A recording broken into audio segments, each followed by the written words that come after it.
Suplemen adalah kombinasi dua atau lebih vitamin dan zat berkhasiat. Suplemen juga bisa berupa gabungan dari berbagai macam vitamin maupun zat lain yang sudah dibuktikan khasiat dan kegunaannya. Mengkonsumsi suplemen sudah menjadi gaya hidup modern tanpa mengenal batas usia, namun terjadi banyak kesalahan dalam pemahaman khasiatnya. Suplemen tidak diperlukan selama yang bersangkutan menerapkan pola gizi seimbang.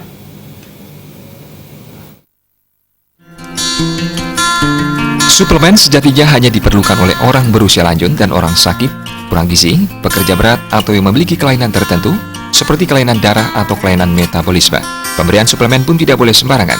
Mengkonsumsi suplemen meskipun tergolong makanan tambahan perlu pengawasan dokter. Mengkonsumsi suplemen memang harus hati-hati, terutama bagi para remaja sehat yang masih dalam masa pertumbuhan. Persepsi keliru masyarakat tentang suplemen menuai keprihatinan. Padahal sesuai dengan namanya, suplemen itu cuma tambahan, artinya tidak semua orang membutuhkan. Sebagai tambahan, suplemen tentunya tidak dapat menggantikan posisi makanan secara utuh, namun lebih bersifat penambah kekurangan zat-zat gizi. Lagi pula, manfaat suplemen kebanyakan sangat kecil. Suplemen mungkin ada manfaatnya, tapi masih perlu digali lagi dengan penelitian serius.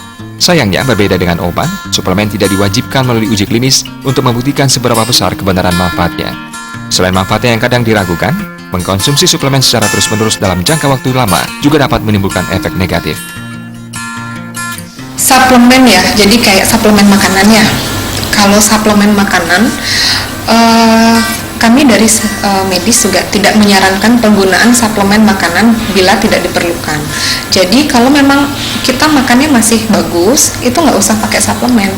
Suplemen itu hanya diberikan pada orang-orang yang memang untuk asupannya tuh berkurang. Jadi misalnya susah makan, mungkin kita kasih suplemen. Tapi kalau makannya masih baik, kita nggak menyarankan untuk penggunaan suplemen. Karena semuanya itu kita sudah dapatkan dengan dari makanan kita sehari-hari. Jadi kalau misalnya karbohidrat udah ada nasi atau kentang, kemudian protein bisa dari lauknya, kemudian fat juga bisa dari lauknya, vitamin bisa dari buah dan sayur, itu udah terpenuhi semua sebenarnya kalau makan kita masih bagus. Tapi kalau gangguan, ya mungkin kita berikan suplemen.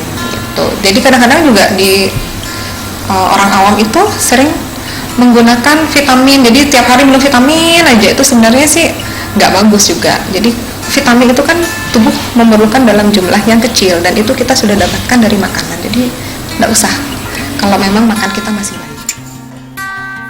Hampir semua jenis makanan sudah menyediakan nutrisi penting yang dibutuhkan oleh tubuh, sehingga sangat penting bagi kita untuk mengkonsumsi berbagai macam jenis makanan untuk memastikan mendapatkan berbagai nutrisi yang tepat. Menjaga kesehatan tubuh sebaiknya dilakukan dengan cara alami, seperti menyeimbangkan pola makan dan berolahraga. Darta Bali TV.